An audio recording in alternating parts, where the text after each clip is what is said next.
I don't scare easily. I've lived alone for 3 years in a quiet building, third floor, deadbolt lock that I check twice every single night. I know the sound it makes when it clicks into place. I know the way the door settles into the frame after I shut it, how it exhales slightly like it's relieved I'm home. That night I needed that door locked. I needed the world to stay out. My day had been long tense in that invisible way where every conversation leaves a mark you can't see. My skin felt too tight, like I'd been wearing the wrong version of myself for hours. I came home wanting to peel it all off. My clothes, my thoughts, the weight of everyone else's needs. The moment I turned the key, I let out a slow breath and whispered to no one. Mine. This space. This night. My body. Mine. The apartment was dim, lit only by the gold spill of a table lamp and the flicker of candles I hadn't meant to light but did anyway. The music was soft, slow jazz, lazy saxophone spilling through the living room like warm syrup. I poured a glass of red wine, took a sip and let it linger on my tongue, heavy and dry. And for the first time in weeks I let myself feel. I walked barefoot through the apartment, letting the hardwood cool the heat in my skin. My dress hung loosely from my shoulders, the straps slipping every time I moved, and I didn't fix them. I wanted to feel undone. I wanted to feel the air brush over my collarbones and remind me that I'm still alive under all this overthinking. And then, just as I passed the front door, I heard it click. Not loud, not rushed. A soft, decisive turn, like someone who knew exactly how that lock felt from the outside. I froze. Not in fear exactly. In disbelief. I had locked the door. I knew I had. And yet the handle shifted. Slowly. The wine glass in my hand tilted slightly. My fingers had gone cold. But my chest was burning. My breath caught in my throat, but I didn't scream. I didn't even back away. Because something in me recognized this. Not the sound. Not the moment. But the possibility. I'd imagined this before. Not in words. Not in plans. But in the way certain glances linger too long. The way a voice stays with you, haunting the edges of your quietest thoughts. This wasn't a stranger. I didn't know who it was. But my body did. And worse? It wasn't panicked. It was curious. The door creaked open. No force. Just the slow ease of someone completely in control. The kind of entrance that makes you feel like they've already been here, like they've walked this space 100 times in their mind. I took a single step back, more instinct than retreat. The candles flickered. The air shifted. Then I heard it, low, rich, and far too intimate. Still think you can keep me out? And in that moment, standing there in a half-fallen dress, wine warming my lips, heart pounding in rhythm with something I couldn't name, I realized something terrifying. I didn't want to stop them. I wanted to see what happened next. The door didn't swing open.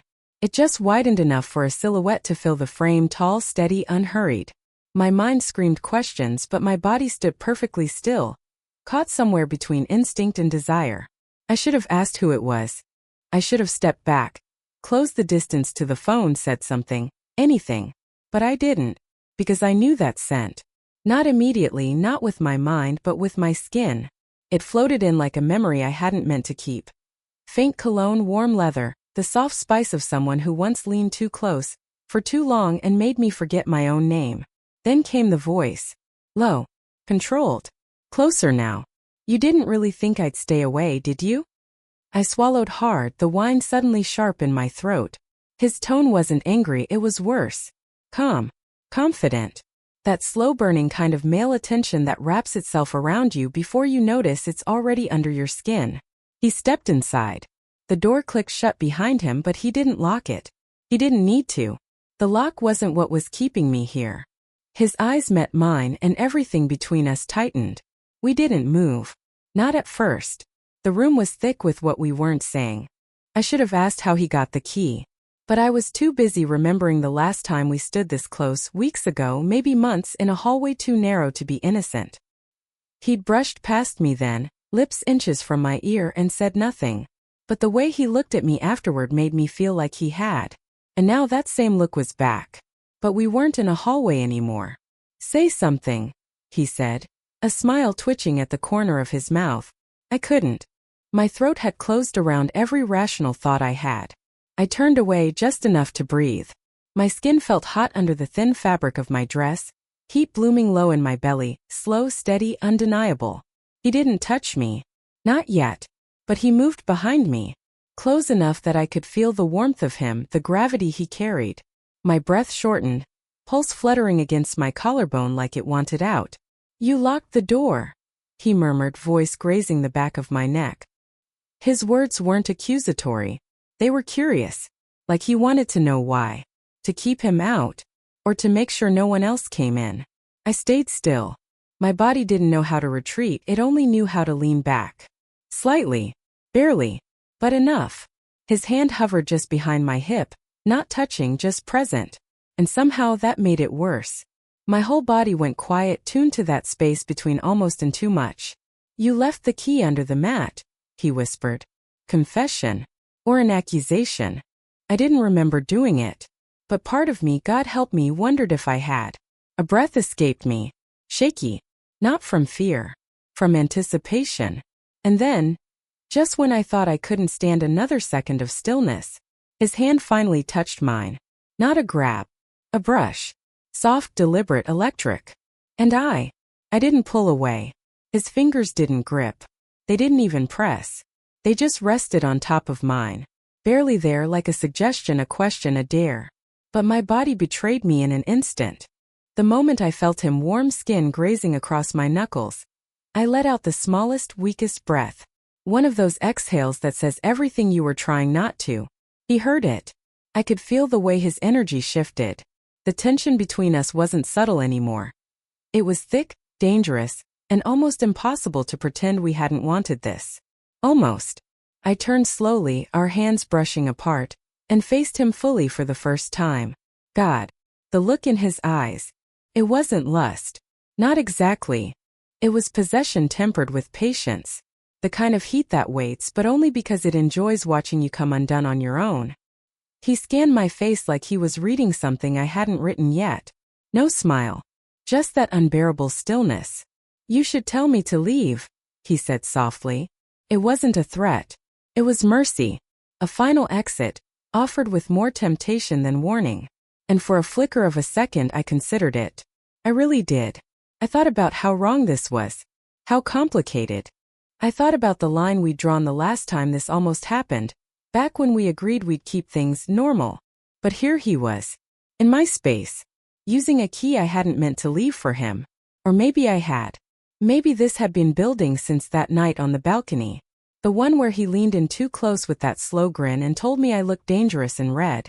The one where I turned away too fast, just to keep from reaching for him. I don't know who moved first, me or him. Maybe it doesn't matter. All I know is that one moment we were staring, breath held between us like a thread about to snap. And the next, his hand was on my waist. Hot. Grounding. No hesitation. His palm didn't move. It just anchored me. As if to say, you're not walking away this time. And the terrifying part? I didn't want to. I was tired of pretending I didn't crave this. Tired of standing at the edge of a flame and acting like I wasn't already burning. I leaned in. Not fully. Not enough. Just close enough that my forehead brushed his chest. His breath caught. And then he moved. His nose brushed the top of my hair. His hand sliding up my spine so slowly, so deliberately, that I shivered before I could stop myself. No words. Just heat. And breath. And gravity. And right as I felt my lips part, ready to say something, anything, he whispered, "Tell me to stop." But I couldn't. Because every part of me was screaming, "Don't you dare." His breath was warm against my temple, but he wasn't moving. Not forward. Not back. Just holding the moment. Like if he moved too quickly it would all break apart. And maybe he was right. My heart pounded so hard I could feel it in my fingertips, pulsing against the silk of my dress like it was trying to write his name across my skin. His hand rested on the small of my back now, firm but still. I could feel the tension in his fingers, the restraint. He wanted this. I could feel it in the way his chest rose too fast. In the way his jaw clenched. In the way his thumb circled once, slow and deliberate, just above the curve of my hip. But he didn't push. "Say it," he murmured. "Say the word and I'll go." I swallowed, the word forming on my lips, trembling, balancing on the edge of a cliff I wasn't sure I could jump from. I could feel everything, my doubts, my guilt, the electricity sparking just beneath my skin. But the thing is, I didn't want him to go. Not because it was easy, not because it was smart, but because I'd spent too long pretending I didn't dream about this exact moment, him, here like this. So I stayed silent. And silence was enough. He exhaled sharply, his body melting forward just enough that his forehead touched mine. No kiss. Not yet. It was worse. So much worse. Because that closeness, just skin to skin, breath to breath, it undid me. I felt my hands rise, almost involuntarily, brushing the fabric of his shirt. Smooth cotton, faint heat beneath. I gripped it without meaning to, just to hold something, to ground myself in this storm. He tilted his head just slightly, as if waiting for permission. I could see the question in his eyes. Not lust. Need. The kind of need that's been quietly starving. I shouldn't be here, he whispered, voice tight. You know that. I nodded. Because I did. And yet, I know, I breathed. But I didn't let go. He leaned in again, and this time our mouths were a breath apart. No kiss. Just the unbearable nearness of it. It felt like falling in slow motion. Knowing the ground is coming but being unable to stop. And maybe not wanting to. You left the key, he said again, barely audible. His lips brushed mine, not quite a kiss. Confession. A warning. A beginning. And then, just as I felt myself tilt forward, giving in, he stepped back. Not far. But enough. His hand slipped away from my back, his eyes still locked on mine. And then he said it. Tell me the truth. If I kiss you now, we won't come back from it. My mouth parted. My chest rose. But before I could answer, he turned and walked into the living room. Not gone. Just waiting. Like he'd handed the moment back to me. And now I had to decide what to do with it. The silence left behind him was unbearable. It wasn't empty, it was expectant. Like the air itself was holding its breath, waiting to see what I'd do. He stood near the window, half in shadow, half bathed in the gold wash of candlelight. One hand in his pocket, the other resting loosely at his side. But even from here I could feel the tightness in his body, the restraint. The way he was holding himself together like threads might snap if I said the wrong thing. Or the right one. I hadn't moved. Not yet. My heart was still echoing his words. If I kiss you now, we won't come back from it. He was right. We'd held the line for so long. Smiled through it. Avoided eye contact when it lingered too long. Made polite, calculated jokes every time the tension became too real. We weren't supposed to be this. I wasn't supposed to want this. But I did. God, I did. My body had already betrayed me. Heat blooming beneath my skin, breath caught in my chest, thighs pressed too tightly together like I could trap the ache before it grew louder. I set the wine glass down. Slowly, deliberately, and walked. Each step was a betrayal. Of reason. Of boundaries. Of every promise I'd made to myself in those long lonely nights where I'd sworn I didn't need this. He didn't move. I stopped just behind him, close enough to feel the warmth of him radiating off his back. My fingers hovered near his shirt, not touching. My lips parted, trying to form something that wasn't confession or apology. Do you really want me to stop you? I asked. It came out softer than I meant. Too honest. Too much like a woman asking for something she shouldn't. He turned. Slowly. His eyes scanned my face with something between desperation and reverence. Like I was sacred and he was already too far gone to worship from a distance. I don't know how to stop, he said. And then, his fingers brushed my cheek. Light. Careful. As if he expected me to pull away. I didn't. I leaned into the touch like it was water and I hadn't tasted anything real in months. His thumb slid just beneath my jaw, and his hand cradled the side of my neck. That one gesture broke something in me. Not lust. Something deeper.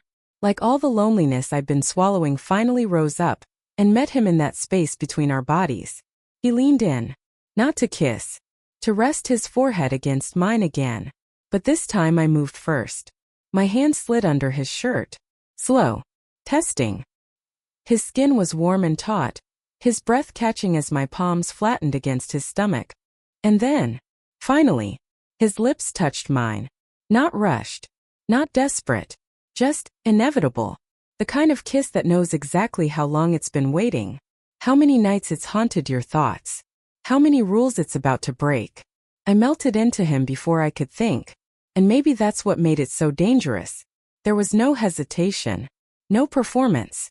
Just hunger dressed in reverence. His hand slid down my back, slow discovering. My body arched instinctively like it had been craving this weight, this pressure, this claiming. And when we finally pulled apart, barely, he whispered something I wasn't ready for. I've wanted you since the first time you said my name. And I couldn't breathe. Because deep down, I'd wanted him since the first time I heard it. He didn't kiss me like he was claiming me. He kissed me like he already had. Like my body was something he'd memorized in silence. Like this wasn't new, just unfinished. We moved slowly, like dancers who knew the rhythm but had always kept their distance. The kind of slow that isn't careful, it's hungry but respectful. Like every second is being savored. My back met the wall with a gentle thud, and his hand splayed beside my head, not trapping me, anchoring himself. His lips skimmed my jaw, my throat, like he was relearning the shape of something he'd only imagined in the dark. And God, the way he touched me, not possessive, not rushed, like he wanted to read every signal my body gave, and write his answer along my spine. I let my hands explore him without permission. They didn't ask, they searched. Under his shirt, over the muscles that tensed with every shallow breath. I wanted to know what it felt like to make him lose control. To make him tremble. Because I was trembling. And not from fear. It was recognition. Of something I'd never let myself say out loud. He looked down at me. Chest rising and falling like a storm just behind his ribs. And then his voice rough. You think I don't lie awake imagining this? I blinked. My heart stopped. He said it like it cost him something. Like speaking the truth out loud might ruin everything. But not speaking it would have been worse. I started, but the words wouldn't come. He leaned closer, brushing his lips along my cheek. His breath hot against my skin. You left the key. You knew I'd come. And suddenly it hit me. He wasn't just here because of some heat we couldn't fight. He was here because I'd let him in long before the lock ever turned. The wine. The candles. The dress I never wore around anyone but myself. Part of me had wanted him to come. Even if I couldn't admit it. He pulled back an inch just to look me in the eyes. And that's when I saw it. The hesitation. Not fear. Not regret. Something else. He was holding something back. And I felt it like a shift in the wind. An emotional weight pressing between us, not pushing us apart, but pulling us deeper. What is it? I asked, barely above a whisper. He didn't answer right away. His jaw tightened. His fingers curled into fists at his sides. I wasn't supposed to come here tonight, he finally said. His voice cracked just enough to break the room's heat. Then why did you? I asked. His eyes locked on mine.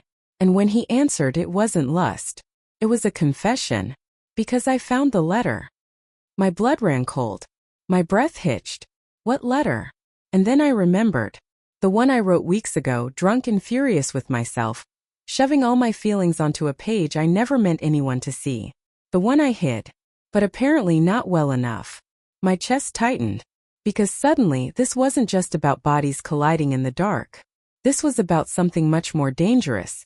Emotion. Truth. And the possibility of being fully seen. The room stopped breathing. So did I. My mind scrambled, replaying every sentence I'd scrawled in that letter like I could somehow reach back in time and rip it from his hands. But I couldn't. He'd read it. And now I was standing half undressed in front of the only person who knew exactly how deeply I wanted him. And how hard I'd fought not to. He stepped back. Just a little. Enough to let the cold air rush between us, making me shiver in a different way. I wasn't supposed to see it, he said, voice tight. But once I did, I couldn't pretend anymore. I felt exposed. More than when he touched me. More than when his mouth had been on mine. Because this was the kind of naked no hands could cover. I didn't mean for anyone to read it, I said, barely managing the words. Came out cracked. Soft. Almost ashamed. I know, he replied. That's why I had to come. I shook my head, my throat tightening. That letter was a mess. I was drunk. Angry. I didn't even know what I was feeling. He moved closer slowly like approaching a wounded animal, careful not to scare me but unwilling to stay away. But it was honest, he said. And for once so am I. My chest heaved, caught between the weight of desire and the sting of vulnerability. He reached out, his fingers ghosting over my arm, sending a cascade of warmth and chills through me. I read what you couldn't say out loud, he whispered. About the nights you thought about me. The mornings you hated yourself for it. The way you wanted something real but didn't trust it could exist between us. I closed my eyes. It was too much. Too true. And you? I asked, forcing my voice out. What do you want? He didn't answer with words. He stepped in. His hands cupped my face with the kind of tenderness that made my knees weaken. His lips brushed my forehead, not out of lust but care. I want what we almost had, he said. Before we got scared. Before we told ourselves this couldn't happen. I looked up at him, everything in me trembling. Because I knew what he meant. We'd always been circling this moment. Hiding it in laughter. Burying it beneath friendship. Pretending we didn't feel the gravitational pull every time we were alone. But tonight? There was no more pretending. You're not just here because of the letter, I said, voice barely holding.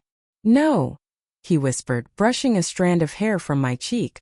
I'm here because I wanted to be. 'Cause I've wanted you. Every second. Every time I saw you with someone else. Every time I had to act like your friend and not the man who. He stopped.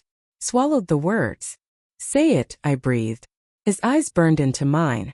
The man who wanted to ruin every chance anyone else ever had with you. My breath caught. Because I'd wanted the same. And now? I was standing in front of him with nothing left to hide. And when I stepped forward and pressed my lips to his soft, slow, certain, he didn't hesitate. He lifted me into his arms like I was made of memory and fire, carried me toward the bedroom like he already knew the way. But just as my back hit the sheets, he paused, his forehead against mine. And he asked in a whisper that shook me to the bone, Are you sure? Are you sure? His voice was steady, but underneath it, I heard something else. Fear. Hope. Love may be raw and unfinished. I nodded. Not because I was certain of what this would mean tomorrow, but because I was done running from what I already felt tonight. Yes, I whispered. But only if you stay. His eyes searched mine like he was trying to memorize this exact version of me. The one who finally stopped pretending. And then he kissed me. Not like a man chasing heat. Like a man coming home. It was slow. Reverent. Hands learning the weight of permission. Lips that didn't demand but asked. There was no urgency. Just connection. Every touch was a language we'd never spoken out loud. My body answered his questions in sighs and trembling gasps. And his fingers responded with reverence. Every movement soft, aching, present. The way he looked at me when he undressed me. It wasn't hunger. It was gratitude. Like I was something rare. Something sacred. Something he couldn't believe was finally his to touch. We didn't rush. We unfolded. There were gasps that turned into laughter. Hands that found old scars and kissed them anyway. And breathless pauses. Moments where we just held each other. Like we were afraid this was the last night the world would give us. And somewhere in the middle of it, when his forehead rested against mine, and my fingers curled in his hair, I whispered the thing I never thought I'd say aloud. I wanted you before I even knew it was okay to want you. His breath caught. He didn't speak. He just held me tighter. After we lay there tangled in silence. Not the awkward kind. The kind that only exists when everything has been said without words. The room smelled like skin and candle wax. My dress lay on the floor like a secret no longer hidden. And my heart wasn't racing anymore. It was resting. He traced soft circles on my thigh, his breathing finally calm. I don't want this to be just one night, he said, voice hushed. It's not, I said. It never was. He smiled, tired, content, a little in disbelief. I smiled back. Because somehow, the moment I stopped guarding myself, I got everything I thought I'd never be brave enough to ask for. Someone didn't just find the key. He already had it. I just didn't realize the door I locked wasn't keeping him out. It was keeping me from admitting I wanted to be found. If you've ever locked a part of yourself away, and someone still found a way in. Tell me, would you have opened the door? If this story hit you somewhere deep, subscribe, leave a comment, and let's keep exploring the places where heat meets heart. Because some doors aren't meant to stay closed forever. End.